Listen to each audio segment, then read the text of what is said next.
Oh, we're live, and I'm just Doug tonight, not Dynamite Doug. Oh no, You know why that is, Doug, because of our main event topic. that's You're right. you're worried about being associated with Dynamite and AEW because tonight on the Two Bros Wrestling Show, folks, thank you for tuning in. Our main event topic is layoffs in AEW, not actual layoffs, proposed layoffs. And Dynamite Doug is already just Doug because I think he believes he's coming off Tony's payroll after tonight. I don't want to be one of those bots that Tony's talking about. Oh, Doug, what do you say? Let's go ahead and get to it. Let's do it, brother. Let's do it.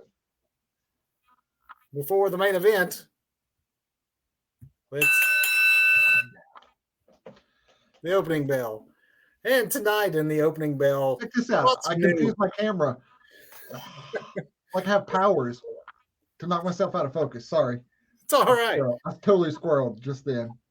He's excited to get to the main event topic or excited to get to the news because in the news tonight, we'll be talking some WrestleMania fallout, some AEW New Japan collaboration news. But to begin with, in tonight's opening bell, is the story of Nash Carter of MSK, who has reportedly been released. And I say reportedly because he is still listed on WWE's page, at least last I checked he was, as being still employed. Interestingly, Nash and his partner Wes Lee just regained the NXT tag team titles during WrestleMania weekend at Stand and Deliver. However, the rumored release comes amid allegations from Carter's wife and Impact Wrestling star Kimber Lee of domestic abuse. Furthermore, there are some reporting, Wrestling Observer being one, is that the release actually has less to do with allegations that have yet to be proven out, and the posting by Kimber Lee of photos of Nash Carter in Hitler getup, which never is a good look. But whatever the reasons, WWE has been quiet about the release, but they have confirmed that the NXT Tag Team Championships have been relinquished and will be new champs crowned on NXT 2.0 this Tuesday night. So this is interesting because apparently Kimberly's brought up these allegations before, and for whatever reason, WWE apparently, from what I'm hearing anyway, decided that she wasn't credible and it wasn't anything to take action on. And then of course they come up again, and again I think the feeling is again maybe she's still not credible, but then what really was the straw that broke the camel's back is the Hitler toothbrush mustache and the Heil Hitler salute that is actually led to this fellow's release. So it sounds to me like Vince McMahon, who's had his own share of allegations, really likes to dig into these things, and it's not really a knee-jerk reaction with him. So it wasn't enough just for the allegations, but when there's the photo evidence of, like you said, that the Hitler garb, which is never a good look, that was what actually got him put out the door. And we should point out allegations are that they're allegations. And everyone has the presumption of innocence until proven guilty. What is obviously guilty is poor choices when it comes to dressing up in Nazi paraphernalia, and there's no getting around that. So it is unfortunate for Wes, really, because I don't know where this leaves him. They were a 3-man tag team in Impact as the Rascals, and they were absolutely incredible. Was very excited to have at least 2 of the 3 come over.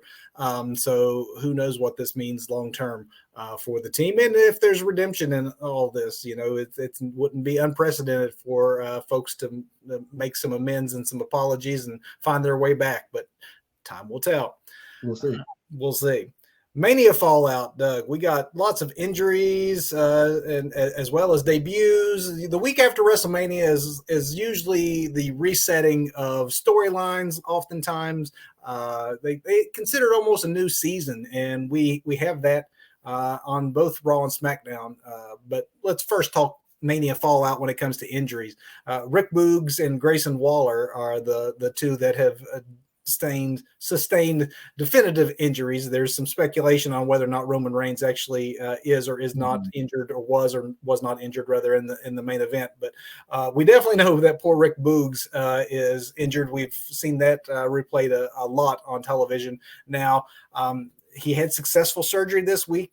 The patella quad connection was not connected any longer in Rick's leg, but best of wishes for him on a recovery. Grayson Waller, during NXT's Stand and Deliver, took a hellacious bump from the ladder down into during a ladder match, from a ladder down in through a ladder that he probably meant to hit with a full body, spread out, and instead pretty much just got his arm on it.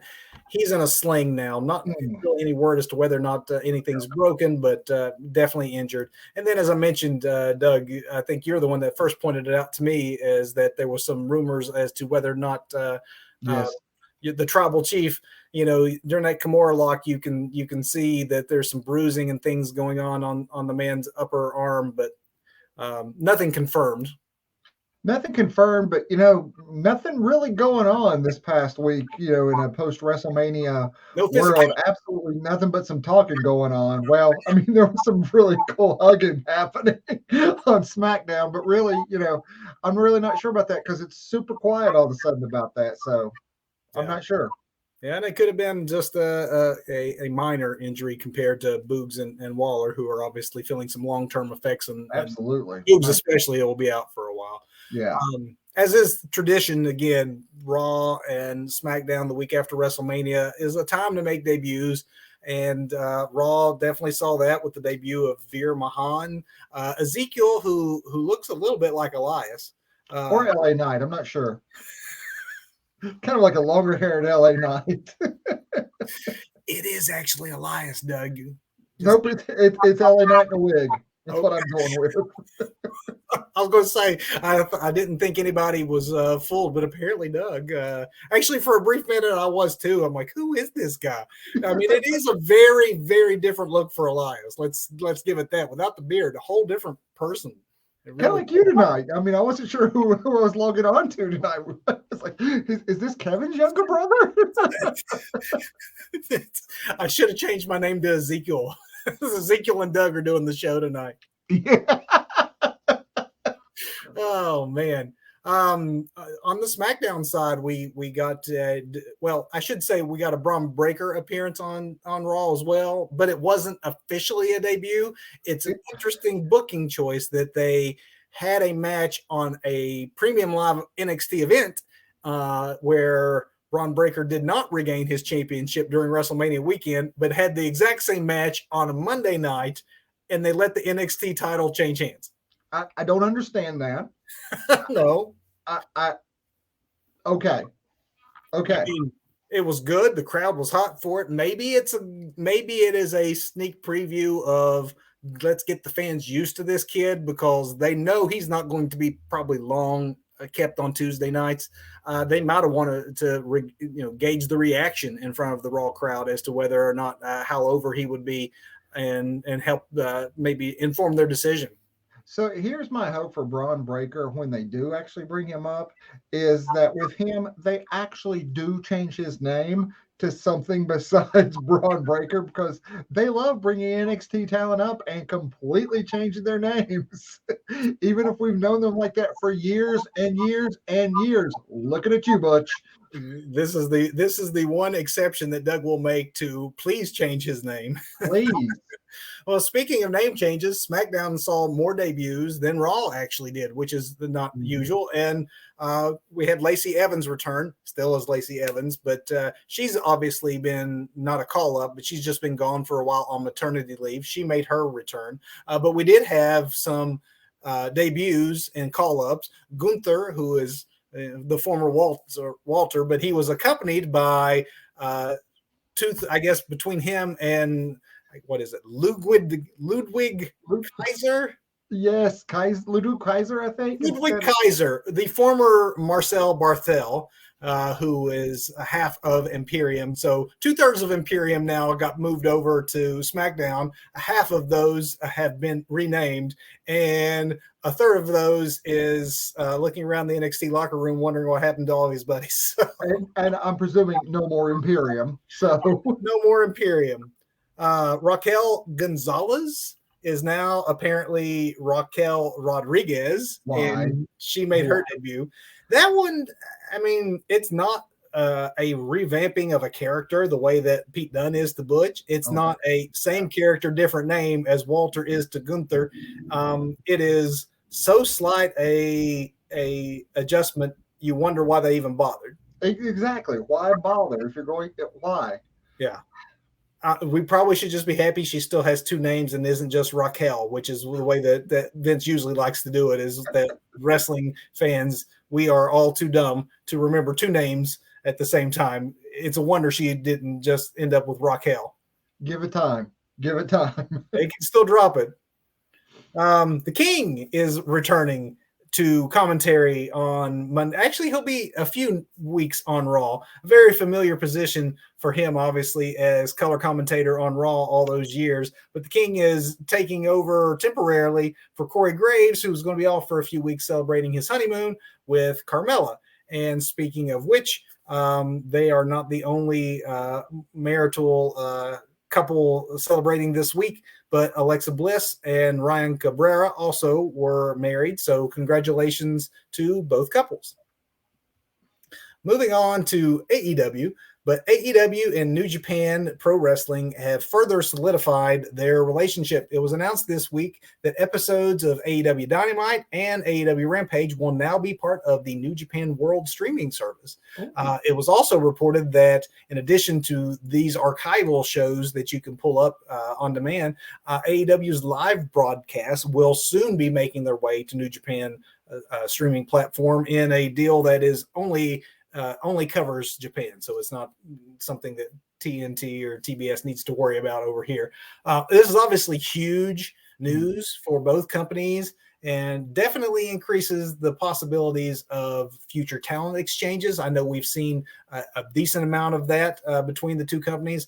Obviously, New Japan is open to do business with any ways they can get into inroads into America. They have a standing relationship with Impact Wrestling that still continues to swing the forbidden door both ways. But Doug, this maybe makes it even more likely now if they get this kind of tie together, that whole Omega Okada match still happening in the United States under an AEW banner, just a whole lot more possible. Yes, please. Yeah, so I really feel like this is a good thing. Speaking of AEW, AEW Mastermind and Doug's safe word, Tony Khan.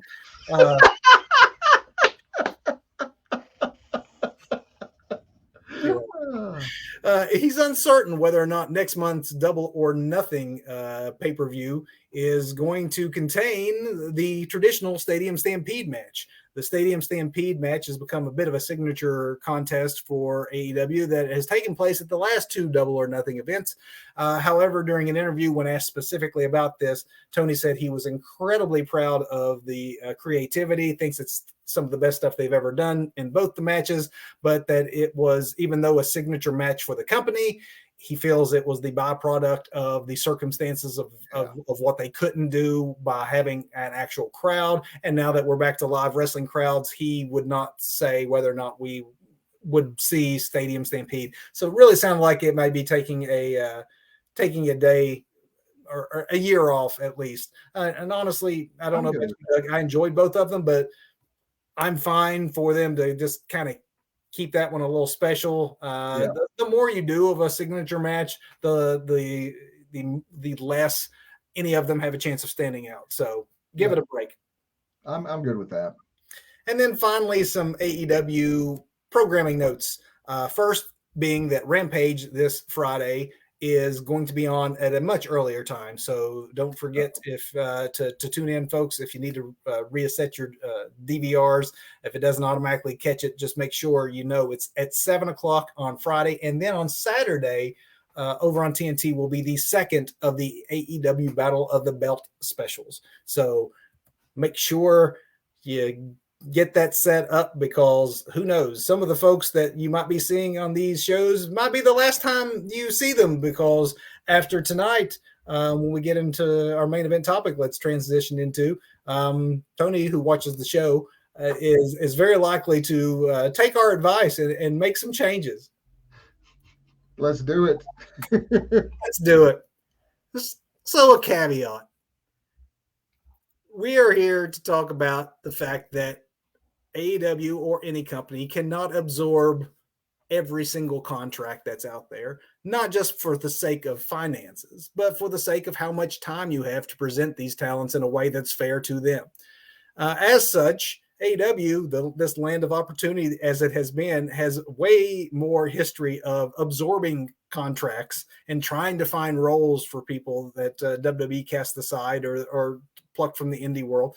And you very rarely hear, until recently, of folks being let go or allowing their contracts to expire. That's something that Tony has only done recently. And if you want your Keith Lees and your Tony Storms and your Buddy Matthews, think about all the folks that have come in just in the last 60 days like that, big names.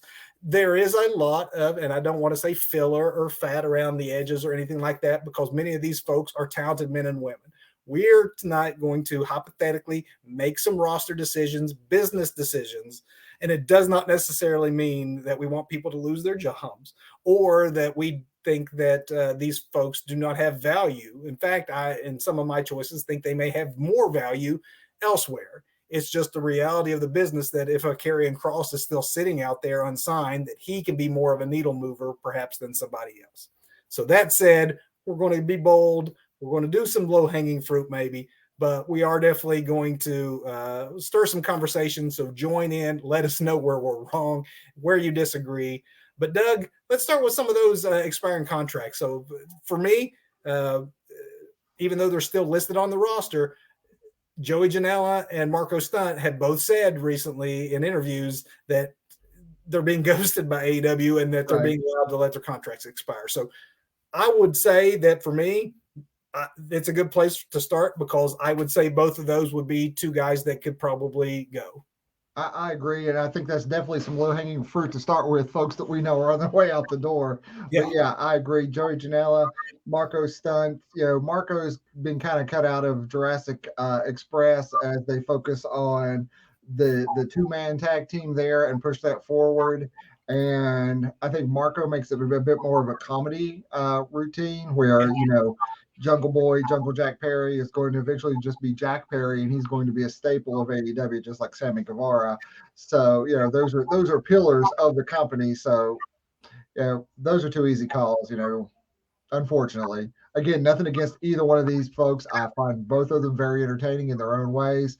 But, when we start cutting, here's two low-hanging fruit for us to both call really easy. Joey Janela and Marco Stunt. I have, Doug, probably more than you. And I'm not saying because you're AEW biased or anything. I probably have a longer list. So some of these I'll do in groups, but and you can disagree with me. And I like this guy. I thought he did not get a fair shake in WWE, but I really don't think he's done enough to warrant holding a roster spot on AEW.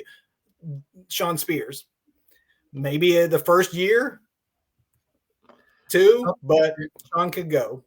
Yeah, I unfortunately agree, because I do like this guy. Yeah. But Shawn Spears is is a person on my cut list too. The chairman is on my list. I actually have some booking decisions based around some of these folks that, I'm going to pitch, just throw out there to see what you think about them. Because I mean, if I'm playing Tony Khan and moving my toys around and selling some of my toys or cutting them loose, then there's some other things I can do with toys that make, in my mind, more sense. But Shawn Spears, unfortunately, does not make my cut either. And Doug, by the way, folks, Doug playing Tony Khan is when he uses his safe word.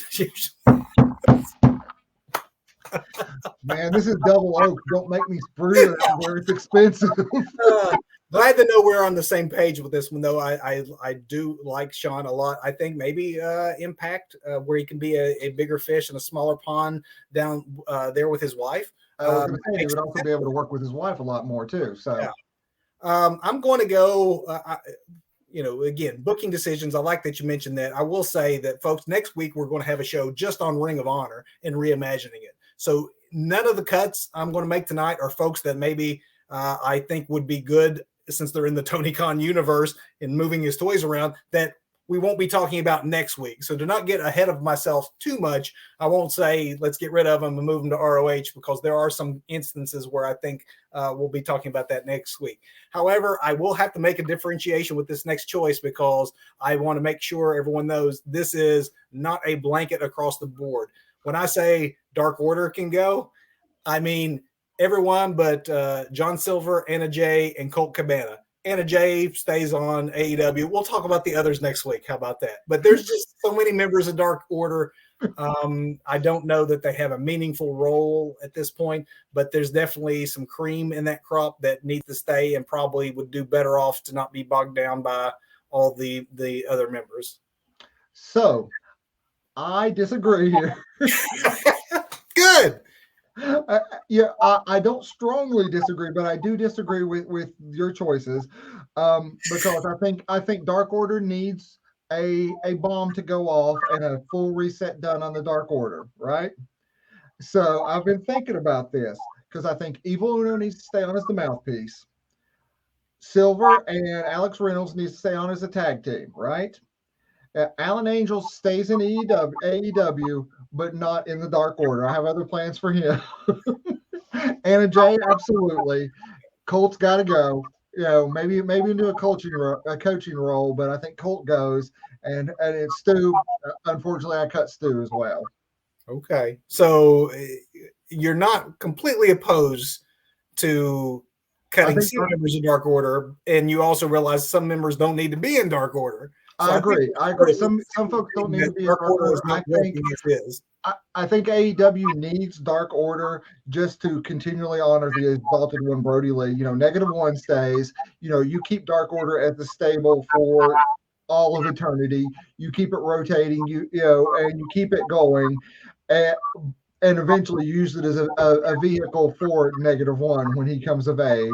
But as it exists now, in this weird kind of thing, no, it doesn't need to stay. But some members of it can stay in Dark Order, because I'm thinking a very traditional stable here, where you've got your heater, your mouthpiece, tag team, an up and comer, and maybe that star that you strap a rocket to. I'm not sure who that is yet, but we can work on that later. But some pieces stay. Maybe Anna Jay becomes that star, and they strap that rocket on her and push. Build a stable around a female talent, where she has a stable around her, and it becomes her role to focus on that world championship.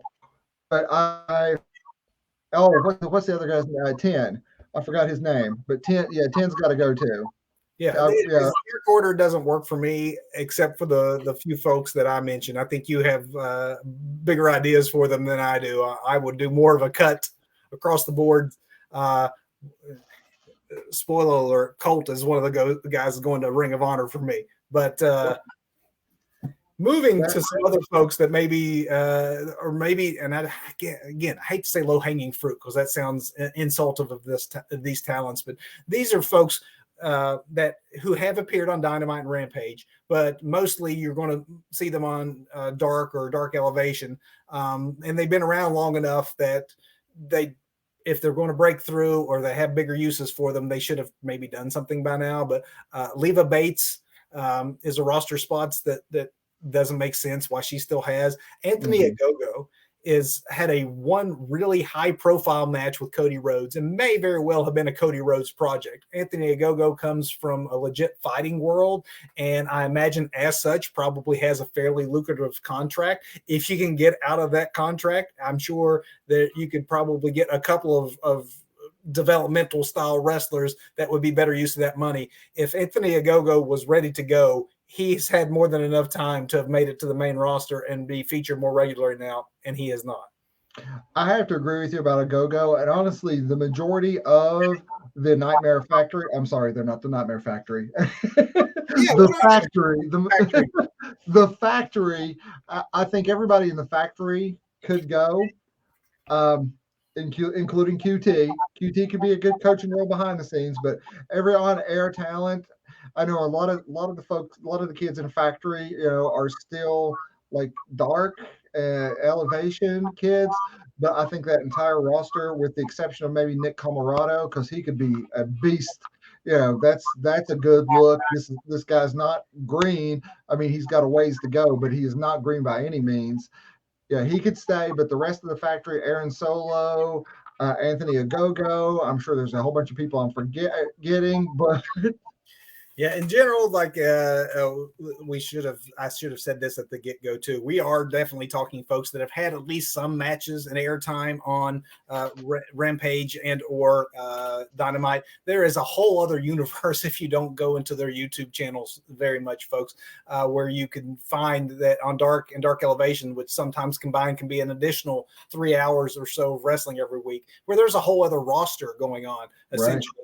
Right. And that's how much talent there is, but we're not going to cut folks that people aren't at least somewhat familiar with and have somewhat of a name, which leads me, Doug, to my next one, who I think AEW is kind of high on because she does get, if not a championship caliber push, she seems sort of always on the back burner and winning more often than not, but I don't see necessarily what the company does in Lila Hirsch. Legit Layla Hirsch is also on my list, man. And she's injured now too. That does not play into my decision to release her, but I legit Layla Hirsch also on my list.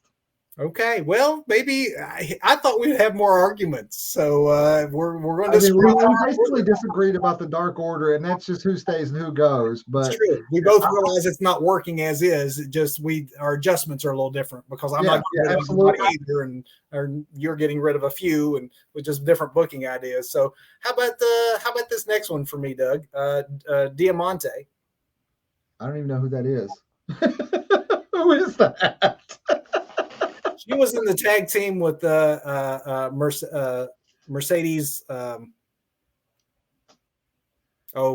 Martinez? Yes, Mercedes Martinez. Yes, they were. Dude, I think she's already gone. She's not on the roster list anymore. Mercedes is gone. It's funny because Mercedes is on the roster because she's but she's also the ROH listed as the ROH interim champion right now. But Diamante is not even on the AEW list anymore.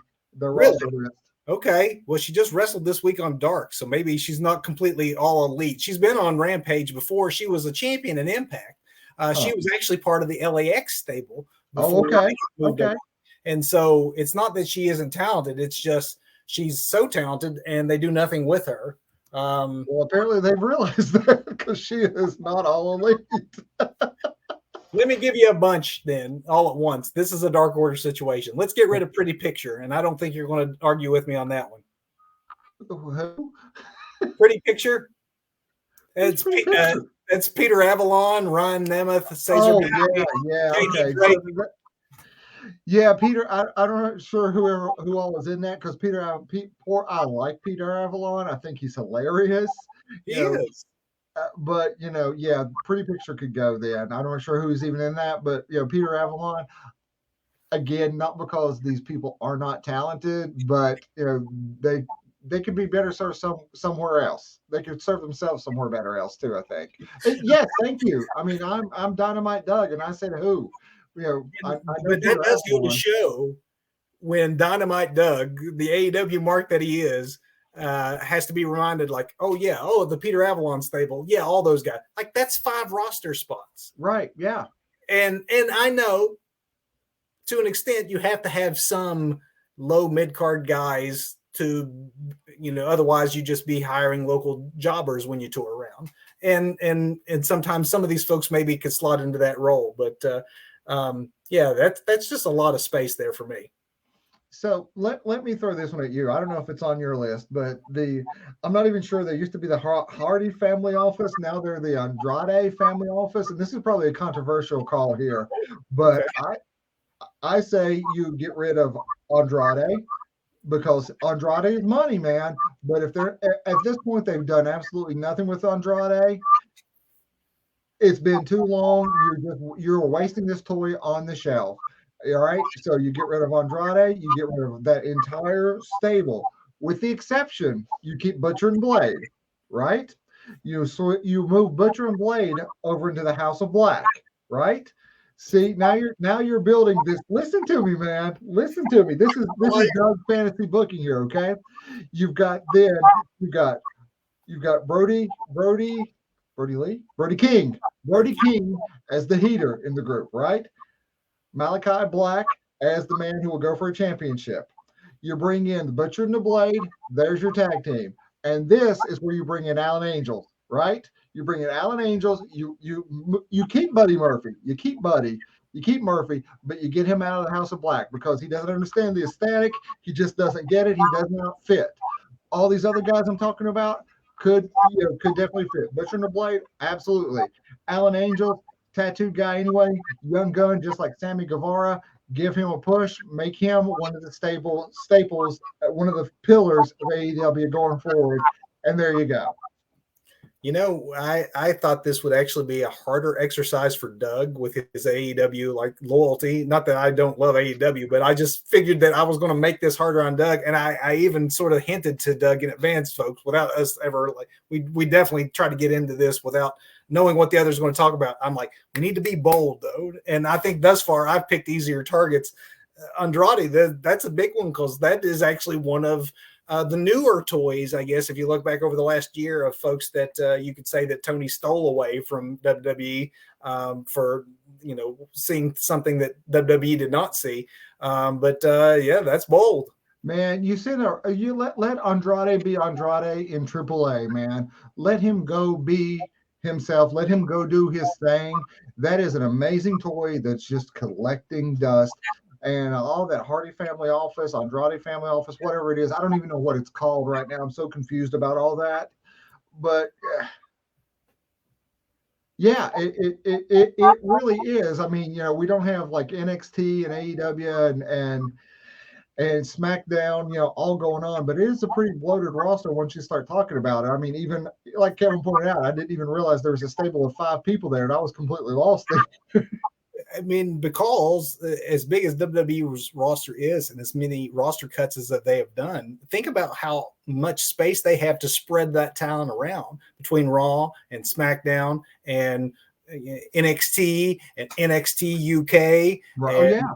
I mean, their developmental program, they have more room to spread these folks around the NXT level up now, which is kind of like the sub. If NXT is now 2.0, NXT level up is 3.0, and then folks on their way up to the NXT brand. There's way more hours of television that Vince McMahon has to play with than Tony does, which makes Tony's roster decisions more difficult to keep absorbing. And again, when you have a Killer Cross out there that is just begging to be utilized in a correct manner, you only have so much airtime. Forget the fact that if you're a billionaire, you could afford it. Like at some point, you do end up bloated rosters with people like Andrade who need more time to be Andrade as exactly. But that's probably that's probably an insane cut to have. But WWE let him go. I think AEW should let him go. Let him go be him in AAA, and let him go play and have fun and get rid of the rest of the Hardy or the Andrade family office. All those folks. Keep the Butcher and the Blade. I love the Bunny, but she doesn't fit into my vision of what a House of Black could be. I'm still with maybe it's some lower hanging fruit because I'm saying let's get rid of Chaos Project. Oh yeah, yes. Luther and Serpentico. Yeah. Chaos Project could go. Michael Nakazawa. I know, I like him too. So I don't disagree with Nakazawa. So here's one I want to bounce off of you because we're in Nakazawa territory with this one. Brandon Cutler, what are your thoughts? He's not on my list. He's not on my list either. And let me tell you why he's not on my list. Brandon Cutler is essential to Young Bucks characters, whether they're in AEW anyway. He's essential to the Young Buck characters, regardless of if they're heels or if they're baby faces. Because when they're heels, he's that lackey, he's that goofball who is going to take the big bumps for them while they run off and leave their loyal lackey behind and all that. But when they're baby faces, again in AEW, he's essential to their characters because he's that friend from way back that they've always known, that they helped out. So either way, I think Brandon Cutler is two contract Brandon Cutler is a must-have. He's like a heart and soul of AEW. I might not go that far, but if you ask me what I think about him, there's a reason he's not on my list. I don't think of his roster spot as keeping a Killer Cross out of AEW. I think of it more as he is an enhancement to the Young Bucks act, and he's at this point become a crucial enhancement to that act. I think he adds to it, and I'd keep him for whatever it is they're paying him. I'm sure they're not overpaying him, but it works for me. This next one's a name that maybe is a little bit bigger in the fact that I do believe that AEW is high on her, and I'm still not sold. Jamie Hayter. Jamie Hayter could go. She could. I'm with you. She doesn't stand out. There's nothing wrong with her, but then I also like considering the level of talent that she's grouped in with. Her character doesn't stand out. She doesn't seem like a fit with the Good Doctor and Rebel so much, and I don't know. She's just kind of there for me. So, and speaking of Rebel, here's one I would say. Let's cut Rebel. Ric Flair didn't need lackeys. Ric Flair, can be Ric Flair with just Ric Flair.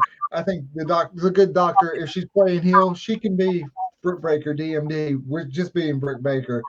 And if we're going to have to start cutting people, Rebel could go.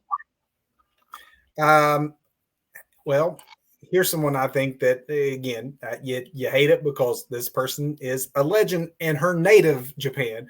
Emi Sakura is not translated that act over to this country between the inability for her to be able to communicate with an audience. All you have is a very confusing Queen get up where she does a Freddie Mercury stick in the ring. It just doesn't work for me.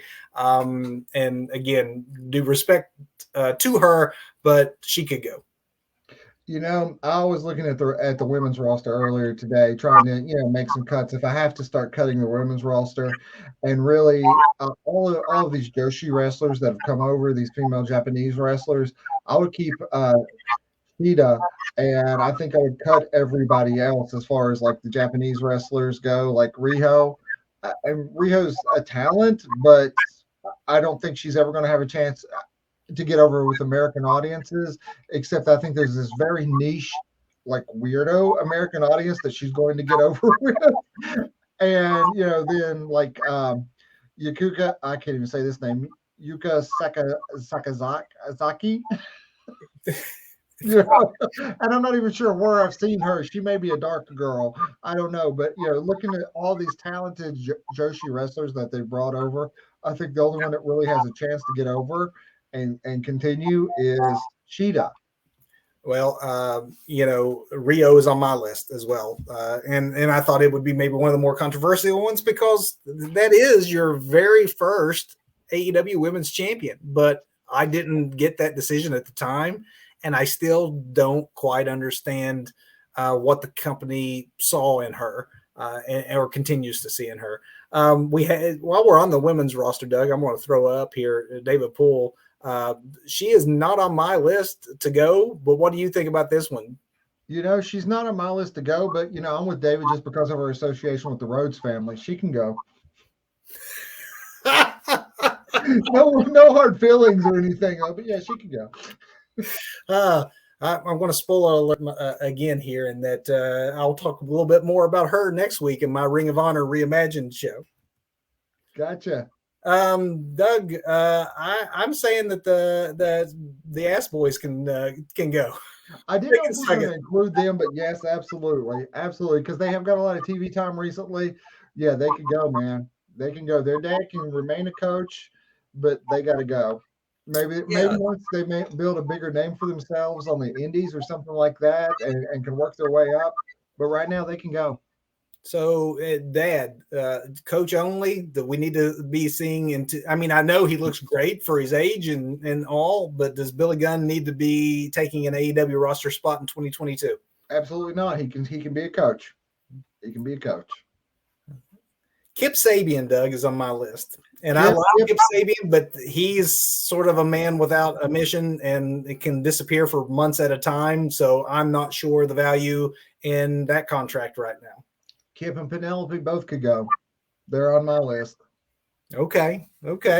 Well, this one may be controversial, and I hate to say it because I know that representation is important. But again, for the roster spot that is either, being kept for him just to lose or her to lose, and then mostly the wins coming on Dark or Dark Elevation, Sunny Kiss is... I'm not sure how Sunny identifies, if it's he, her, they, them. I'm not sure. But yeah, do something with Sunny. I mean, Sunny's a talent. Let's do something with him. Sunny Kiss is one of those Andrade type of people. Do something with them or don't. And I think there's other places for Sunny to work. And Sunny is unique enough that if you wanted to get behind the character and really go all in on that representation and diversity angle, Sunny Kiss could be leading that charge. Instead, Sunny Kiss's record is, last I saw on Dark, when came away with a victory, but I mean, it was. I've got the roster up here, and Sunny Kiss's career, AEW wins 29 or 28 and losses 39. So you're treading water and doing nothing with. I mean, I agree. And this is very telling too. We're in April now, and 2022 for Sunny Kiss, 2 wins, 3 losses, 5 televised matches this year. And I bet you the wins were on YouTube that no one saw against people that no one know. Yeah. And the losses are, he's used as enhancement talent for Rampage and Dynamite, which... Interestingly enough, Sunny is right beside Sean Spears on the roster list here. Sean Spears, 2022 record, 1 win, 1 loss. And you're right. We're getting close to, we're more than a quarter through the year, and 2 matches. Like, there's just not enough airtime. Even with 3 hours on YouTube, there's not enough airtime. I do think that Ring of Honor is a solution because they need a roster there, and we will get into that next week. I have in addition to the 30 or so here, you talk about David Poole saying bloated roster. In addition to the 20 or 30 names here I have to cut, I have 20 or 30 more that I want moved to be the ROH roster, and that still would leave plenty of Rampage and Dynamite decisions to make. That's how many folks are on this roster that have had 2 matches. Doug, this next one I have rescinded, but I want to mention them anyway because they were ideal for this kind of discussion. When I first put this on our radar months ago, I thought these guys in particular, because I didn't see what WWE saw in them originally as Ever-Rise, and I didn't see what AEW, why they would bother to give them anything with 2.0. But heck, now that Jericho's put them in the Jericho Appreciation Society, Matt Menard and Angelo Parker, I'm like, okay, now I'm going to just say, let's wait and see, because now you're under the umbrella of the genius of reinvention. And this is the most interesting I've ever found you in the 5 or 6 years you've been on my TV screens now. I have to agree completely with you. A month ago, these dudes would have totally been on my cut list.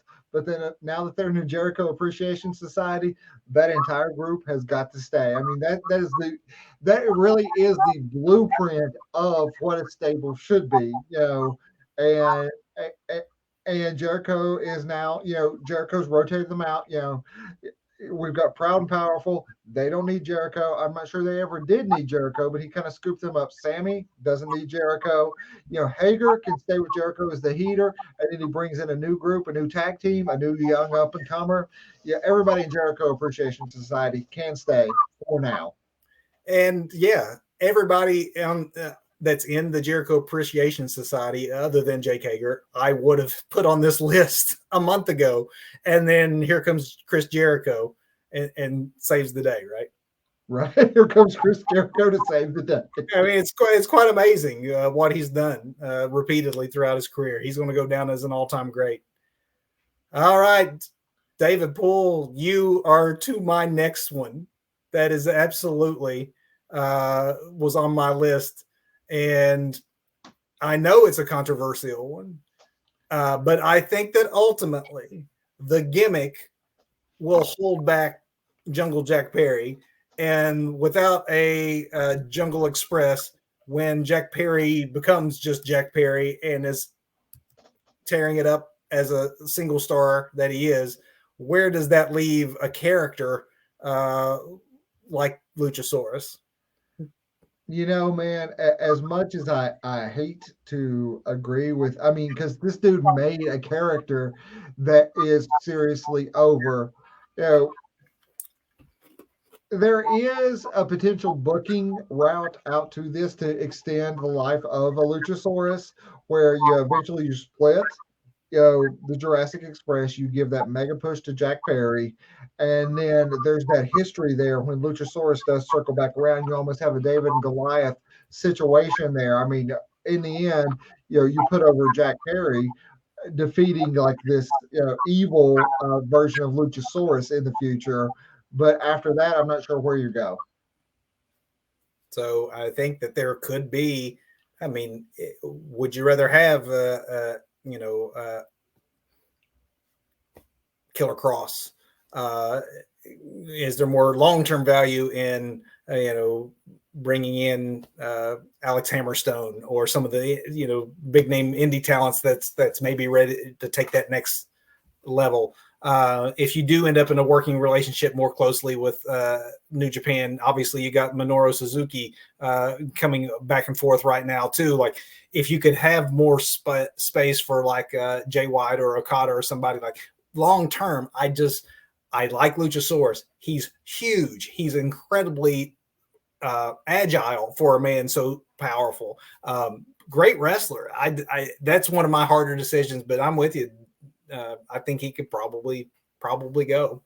I mean, maybe he reinvents himself, drops the mask, drops the, dinosaur gimmick and comes back as just himself. That would be, do a Sami Zayn. Like, okay, I've taken El Generico as far as I can. Now I'm going to be Sami Zayn. And the talent is obviously there. The size is there. I like that idea. But maybe that even might require him doing it on someone else's watch other than AEW's and reinvent himself, come back. Yeah, I can see that. Yeah. So I got 5 more. I don't want to get too far ahead of you, or if you want to throw a few out there. I could talk about the AEW roster all night, man. So you're gonna have to reel me in here, especially since I've got the entire roster up on my laptop. So. Well, I say 5, but there's really a couple that are grouped together. So I'll put these next 2 together. They're 2 of the biggest names. They're primarily used not in the ring, but Big Show and Mark Henry.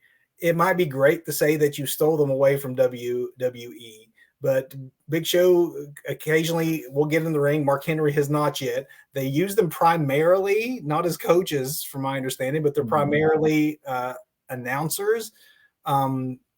There is enough on-air talent that AEW has that, again, you only have so many hours to play with. They're neither one all that great on commentary. Mark gets, a weekly check, I guess, to show up on Rampage and say it's time for the main event. But right.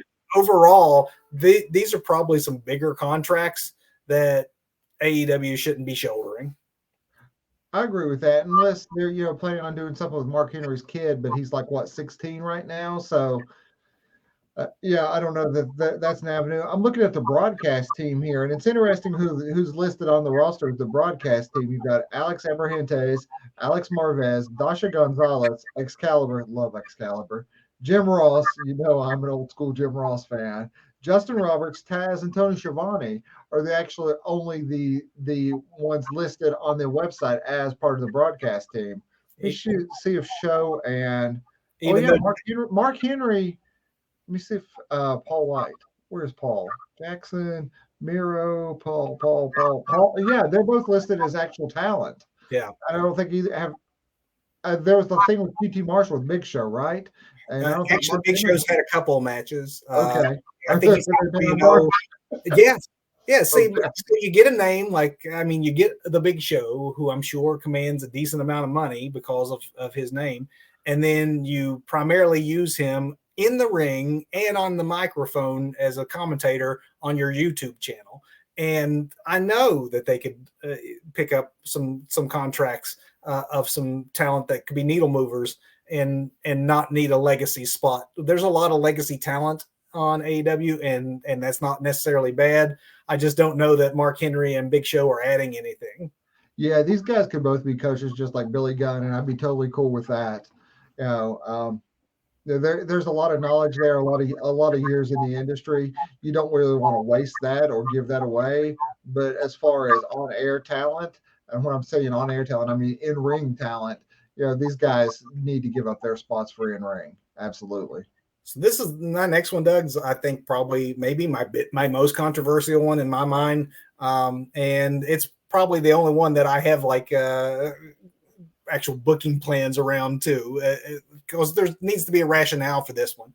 But I just think that now that Cody Rhodes has shown that door can swing both ways, and that you can leave, AEW, your own creation, and where you were actually getting go away heat, and then go and get a great face reaction. Like there is a possibility for folks to leave AEW and actually return to WWE. So this is not someone I'm cutting because I think that they're fat that needs to be trimmed. This is someone who isn't being utilized, and I think that actually could have a role if he were to return, and that's Lance Archer. The Murder Hawk Monster is a beast. He is agile for a big man. He is very seasoned. He was green when he was in WWE. When they cut him at the time, I didn't see much in him. He goes to New Japan and goes to MLW. I see his work there. It's eye-opening. He comes to AEW. They treat him like a big deal. Again, eye-opening, great character. And then now he's just sporadically there and occasionally is more seen, I guess, during the week on Dark, where he throws some jobber out to the ring and beats him in like 5 seconds. And I'm thinking, considering his size and his ability on the microphone, Vince McMahon, I would think, could be interested in a talent that looks like a main event WWE guy who right now is not really being used as a main event guy in AEW. Yeah, I have to agree with you there. Archer could go on to something different and prosper at it. You know, he kind of, I mean, he's not stuck, but I mean, he's with Jake the Snake, right? So Jake the Snake Roberts, that should be a rocket ship to the moon right there. Right. But it's just kind of stuck in the mud. You know, I like those like weird vignettes that they first did with him when he first was, coming up with Jake, like these backwoods backyard, like kind of like wrestling thing that it was going on. But at this point, Archer's, I don't want to say he's done all he can do in AEW, but I think he's done all he can do in AEW for now. It seems like he's hit a ceiling for whatever reason. And I do think that if Cody can go back, Lance Archer doesn't look like the same person, and he's not the same person, certainly not the same wrestler as he was last time. You've reinvented yourself, and you've made yourself a great worker and great character. Come on back. Come on back. We'll change your name. We'll cut your hair, and we'll change your look. And then these two guys will come on their show every week and complain about how WWE has ruined the Lance Archer character and he needs to get back to the complicated Cody Rhodes contracts. That's right. My last one, Doug, and you knew this one was coming, but you know what I'm doing. I'm going to argue with you on this one.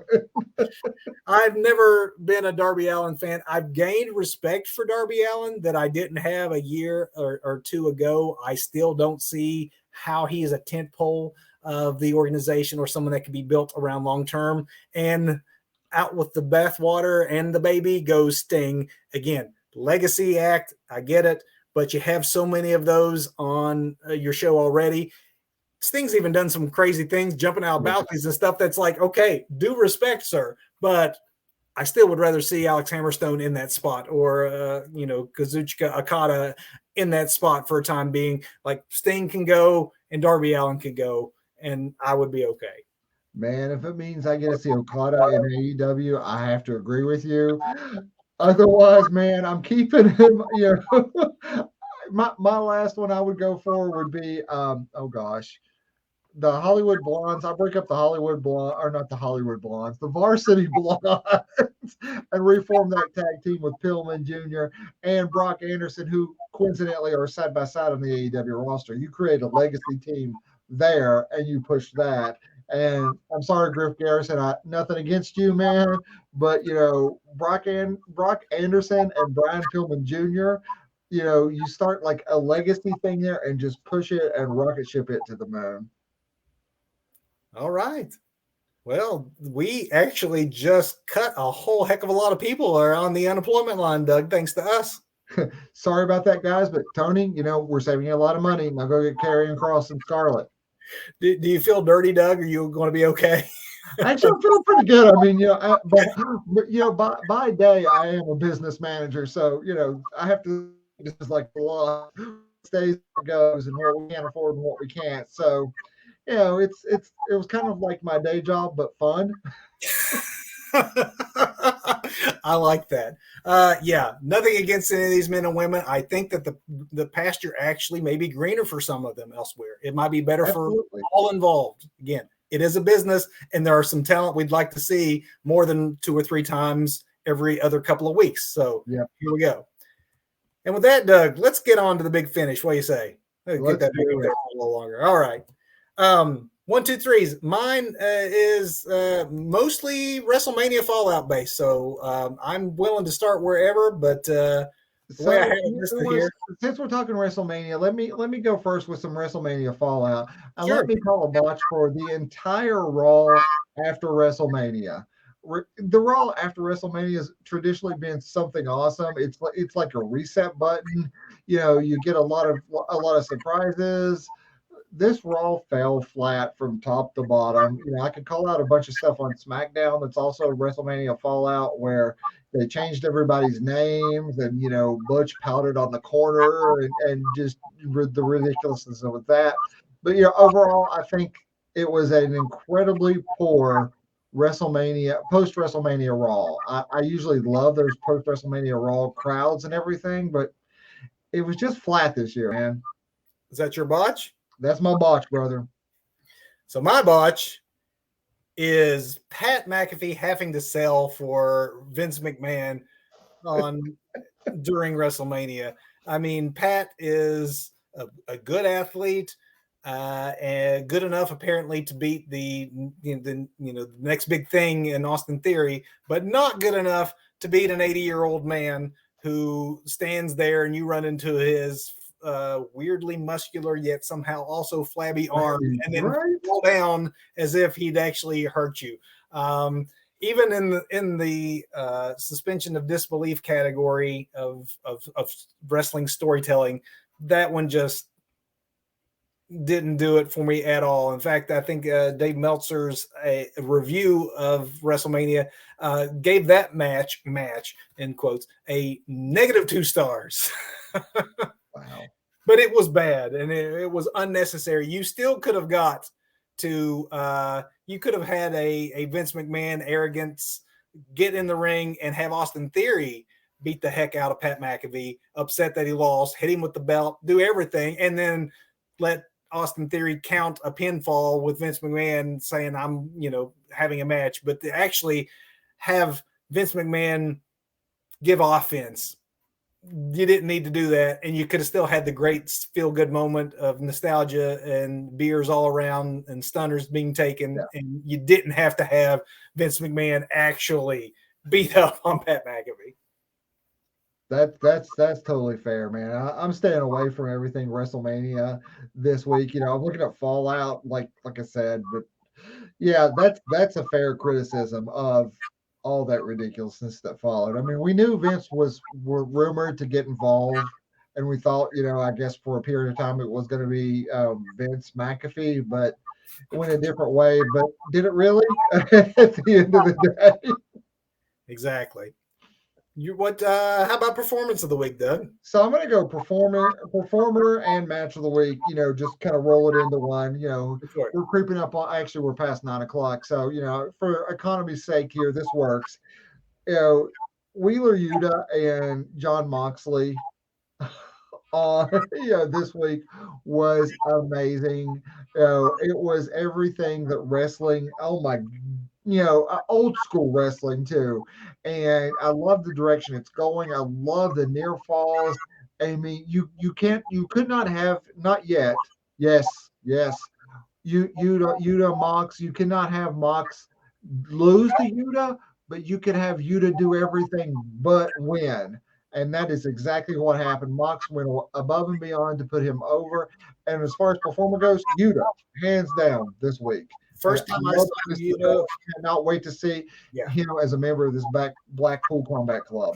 And one thing AEW doesn't do very well or very often is take someone and immediately skyrocket them. They bring over talent that's been underutilized and skyrocket them. But to actually develop talent from within, you're looking at like your powerhouse Hobb types or things like that. It's a long period. The first time I saw Wheeler Yuta on Ring of Honor was in a pure match against Jonathan Gresham, and my mind was blown because Gresham, obviously one of the best technical wrestlers in the world, and Yuta hung right with him. I love that they are pairing Yuta up with the grizzled veterans that of that team and are pulling him up into that respect role of like, wow, this kid's got something. Right. Perfect. I mean, it's perfect. It really is, man. Yeah. How about you? What you got? For me, performer of the week first. So some Hall of Fame speeches are long and rambling. Some are meaningful and focused.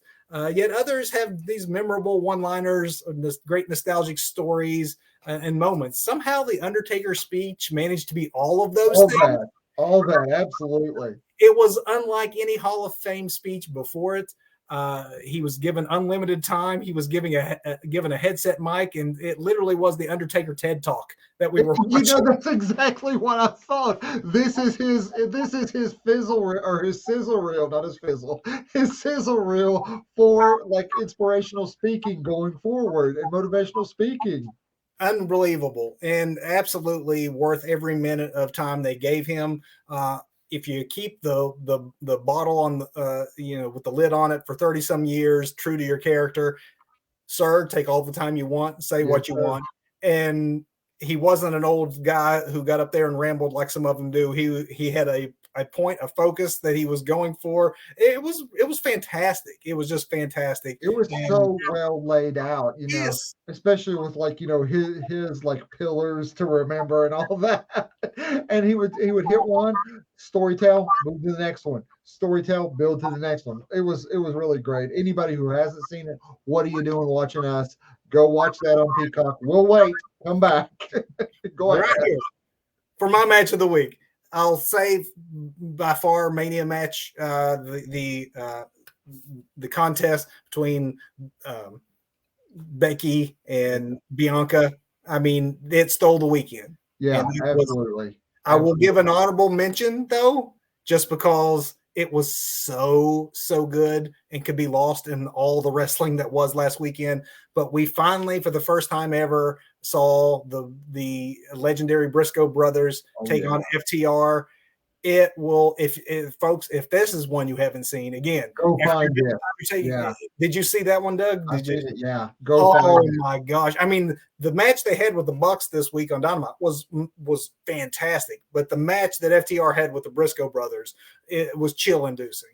There was so much good wrestling this week. Obviously, you're in the biggest wrestling week of the year with WrestleMania. There should be a lot of good wrestling to choose from. So just between you and I sitting here talking, we just talked 3 matches that are absolutely any given week, they would be the match of the week. And they all happened in this last week. Yeah, in one weekend. Yeah, absolutely.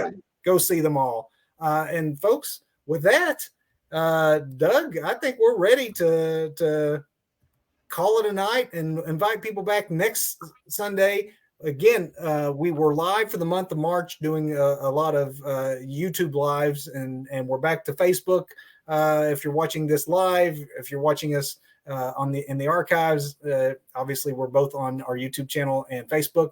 Next week, we are going to be talking Ring of Honor. We're going to be talking the rest of Tony Khan's toys, and a lot of folks that we didn't mention tonight were specifically held back for a reason, and that I think that they might be good. And I'm sure Doug has some booking plans for Ring of Honor as well.